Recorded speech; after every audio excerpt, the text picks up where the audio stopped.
But yeah, let's we could kind of go back to that a little bit with the we'll go to Amphibicast here real quick, and then we will go to the Chernobyl frogs that were exposed to radiation. I think this is a really interesting um, article that we talked about, and it just came out. If I scroll the whole way back up, it literally came out today as we're filming this, November 7th.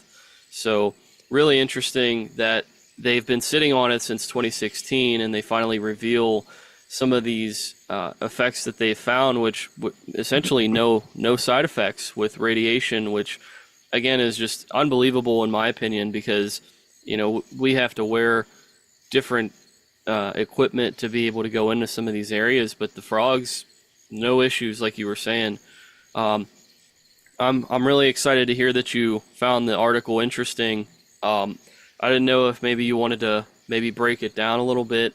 If you wanted to talk a little bit about, I know you kind of gave a precursor, but I guess what your thoughts are a little bit, looking into a little bit deeper with where Chernobyl is. There's a war going on. People don't even think about like they were shooting at each other in Chernobyl. Ukraine and Russia war was actually there. So I wonder what effect that even had on the population that they were studying within this. That wasn't really, in my opinion, reported, but what would have happened for the last couple of years collecting data whenever you're in a war zone too. Yeah, I didn't. I prefer to read the whole paper first from start to finish, because I'm not versed enough in all of the data to be able to really comment, with 100% certainty. But what I can speculate is that, I mean, again, you have to give these things credit. They're not, they are oftentimes very, very fragile, but they're not necessarily as fragile as we think. And I think that showing success stories is a lot, it has a lot of value. And I feel like the constant bombardment of the negative media and the negative attention about these catastrophic events, I feel like it causes people to lose hope. And I feel like events like this really reinforce conservation and efforts that justify caring, because if it's constantly a downhill battle, why would anybody care? And it's stories like this that are interesting because it justifies the efforts that people like you make, that I try to make, that many of my guests work towards. It's nice to see good. I mean, not that anything with radiation is necessarily good news, but it's good news to know that they are thriving. But is that, again, I haven't read it, so I don't know if we're talking about one species of frog. I don't know how much the biodiversity, I don't know what the amphibian biodiversity is in that particular area. I know usually northern latitudes have as kind of a small amphibian biomass compared to the equator. But regardless, if all this is true, it is a positive take on something that's been a pretty negative narrative for a long time, as long as I can remember. Yeah. So this focuses on the eastern frog, an interesting species here. I think earlier on there were claims, and I think it was backed up, that they were turning black from the radiation, and they were historically green. So I Yes. think that's another one, but it's the same species. So this is the report of the journal article that was published. So I think here you could actually access it. But it's really interesting what they were looking at with the different frogs that they had in the lab. Let's see here. Looks like they also have other populations. They captured more than 200 male eastern St. Anthony's frogs in 14 locations. So they went around Chernobyl for that. It's interesting that they were able to calculate how much radiation the frogs had, which means that they had some. It's really interesting that frogs are able to withstand that, and we do kind of paint them with a very fragile and weak brush, but here they're doing things that a lot of the mammals can't even do.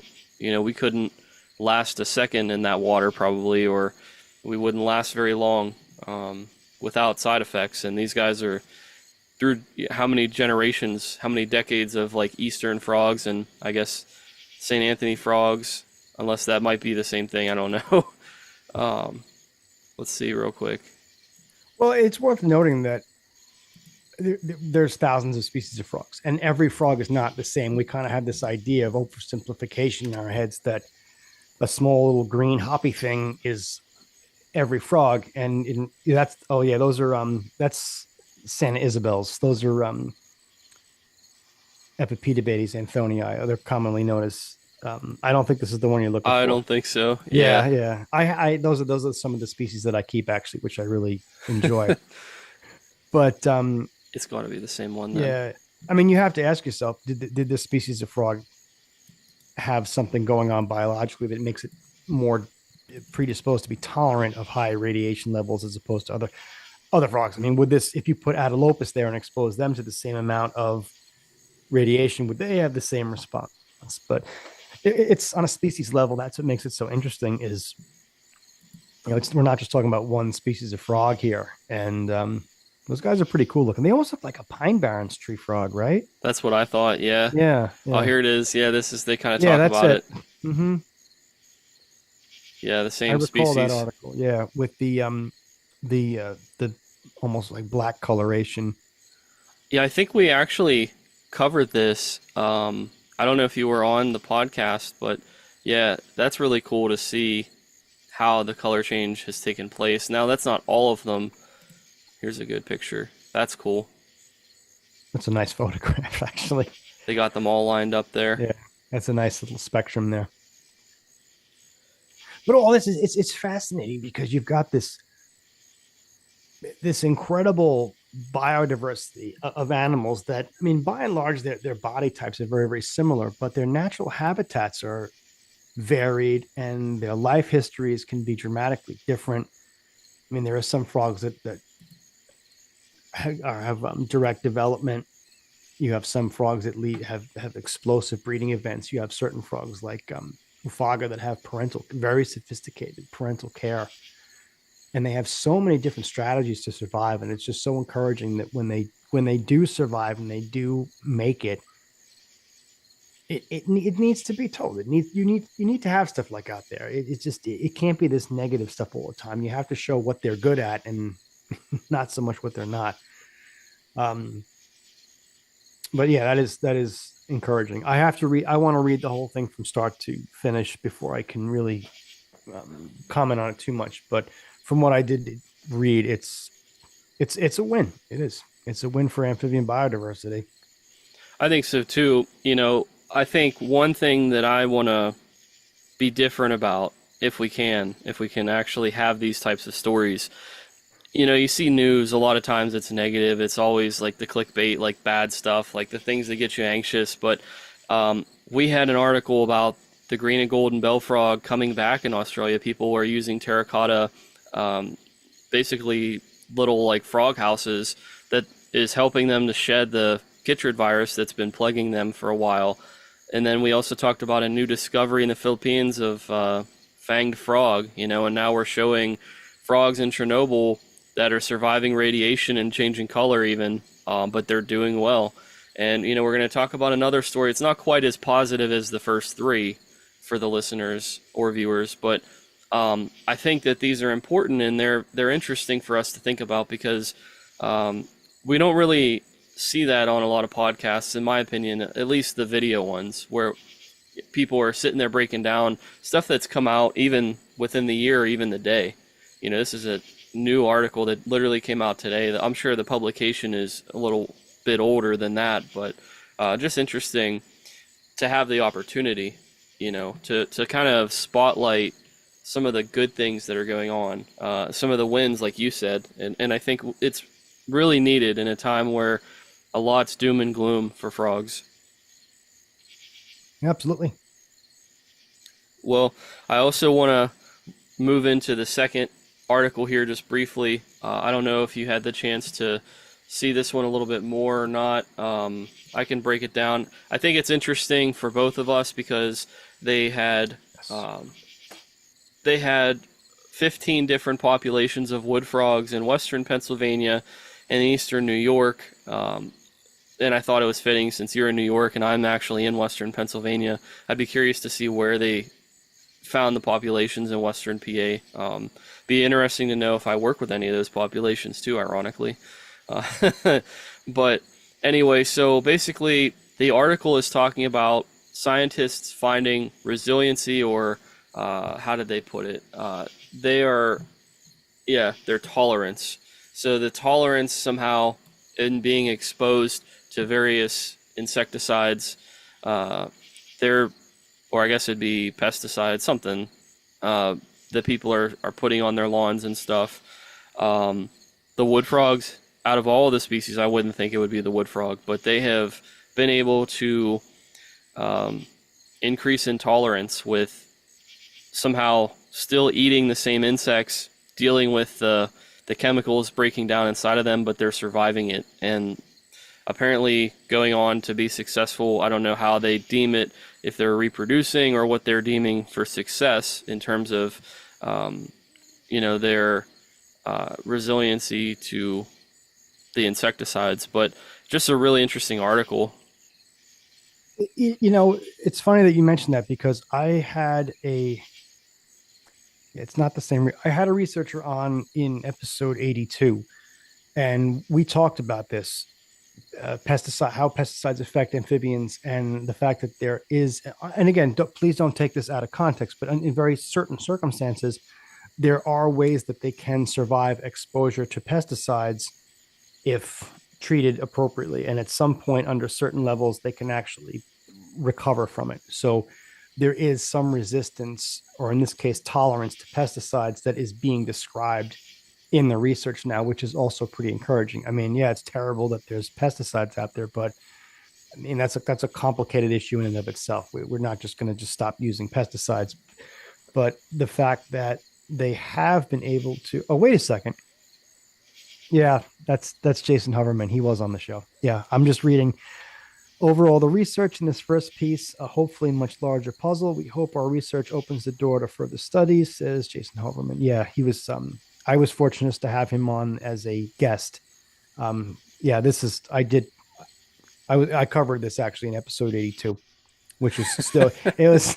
So I'm sorry, I didn't mean to take the steam out of your engine there, but yeah, I did. As soon as I saw this, I said I only know one person who does this, and and sure enough, yeah, his name is in there. So, but you know what? This is the stuff I like. This is what's encouraging because I had him on like 2 years ago. We were talking about this, and then 2 years later, there's new work out on it. So it's again, this is another encouraging story that we're not nailing the coffin thing. We're not nailing the coffin close on these things as fast as we think we are. And there are positive stories and there is recovery. The problem is how many people are actually going to see this article and read it, because it's, again, with the negative stuff, everything seems to get so buried down in the bottom that we don't really get a chance to see and appreciate positive stuff like this. I agree. I mean, that's funny that you actually talked to the guy. That's really cool. And they did go on to say they're not telling us like, oh, it's fine, like, throw the pesticides on your lawn, the frogs can take it. I mean, that's not their goal of the study. It's just that nobody has really examined the frogs while they were trying to figure out if it was effective for killing the insects. So I think that's really cool that they chose, of all species, it seemed like a very sensitive one, the wood frog, which makes a lot of sense, though, if you think about it, because they're a more terrestrial species. So you would see them in different locations away from a forest. I would think they probably would be on the outskirts of farms and probably around like more suburban areas, like wooded areas. I mean, they are in forests, don't get me wrong. They are the frog of the woods. But it's very interesting that they chose a species that's more terrestrial to examine than, green frogs or bullfrogs. I just thought that was interesting. Yeah. Well, I mean, bullfrogs are a problem in and of themselves. I mean, they're extremely invasive and they're vectors for chytrid, and they're just generally not, they're like the rats of the amphibian world. So it makes sense that they would gravitate towards a more fragile species. I mean, it seems like whenever there's environmental impact studies done, which is kind of a common occurrence now, people want to see what effects does, whether it's pesticides or watershed management or construction, wind farming, whatever, all this stuff. There's more of an interest in doing these environmental impact studies. And in cases, not that this is necessarily one of those, but in cases that results like this are found, again, it's good evidence that they are more resilient in many ways than we give them credit for. Not that exonerates us from our responsibilities, but it's not. I mean, it's not worth writing them off as a lost cause, because I feel like that's the other thing is if you have people constantly inundating the world out there, especially people who are not familiar with frogs, that everything is doom and gloom and that they're fragile and they're gone. Why are people going to care? You know what I mean? If you're letting the water out of the bathtub, you're going to care when it's full, not when it's at the very end. So if all that, good stuff is gone, people aren't going to care. You're not going to care about, 2 drops of water left in the tub. You're going to want to make the tub as full. That's a terrible analogy, but you get the idea. People don't want to fight a losing battle. And if you can show that the battle is in the animal's favor, it's a good thing. I mean, that's some of the battles that I face with doing backyard conservation. And it's, like I said, it's really interesting that they did the wood frog. I would be interested if you talk to him next if he'd consider the pickerel frog, because it's even more sensitive than the wood frog is. And it's a species that really has more overlap between terrestrial and aquatic than the wood frog, because the wood frog is one of the top, in my opinion. I don't have the stats right now to back it up, but it's more of a pioneer species. If you create a habitat, it's probably going to show up first. They're very far traveling animals. They got high motors on them, which means they like to move. They like to hop around a lot and explore. So they're very likely to pioneer a location if there's woods nearby. But pickerel frogs are a little bit more, it depends on where you're at, I should say. If you're flatland, I've heard that they're very abundant. But if you're in the highlands, like where I'm at, they're only in pockets, and they're in places where there is pesticide. Is there a reason that they're declining, or are they more uncommon because of the pesticide, or is it something that they're just naturally less active in the mountains, but their temperature range fits perfectly with mountains and cold streams? But anyway, I would just be interested to see what that thought process would be, or even a common species like the American toad. What does it do to them? Because apparently they can survive it, and it doesn't really seem to have the same effect. What would an American toad's tolerance be compared to a wood frog? But with that being said, I mean, we covered a lot of really good content, a lot of interesting topics tonight, a lot of positive things, except for the very last one in terms of conservation, with different articles about frogs around the world. Whether it be in, Ukraine or in Western Pennsylvania and New York. We have a lot of really cool articles here, and hopefully the viewers can find them as well and take a look for yourself. I could try to share some of these articles in the description below. But Dan, how can people find you other than, I guess I just shared your Instagram, and we can go back on that. But sure. What else could we look for Amphibicast in terms of how to find you on social media and how you can connect with your audience here? Instagram is the best way to reach me. So it's at Amphibicast, which was my handle on my handle. I don't even know if people use that anymore. I'm really old. But that's what I go by on Instagram. That's the platform I'm active on. That's the platform to reach me on. I mean, I'm not on Facebook. I'm not on X or any of the other platforms. So if you want to find me, that Instagram is going to be the best place to go. If you want to listen, Apple Podcasts, Spotify, Amazon, Buzzsprout is the hosting site. It's pretty much everywhere. If you Google Amphibicast, it'll come up and it'll take you to where you need to go.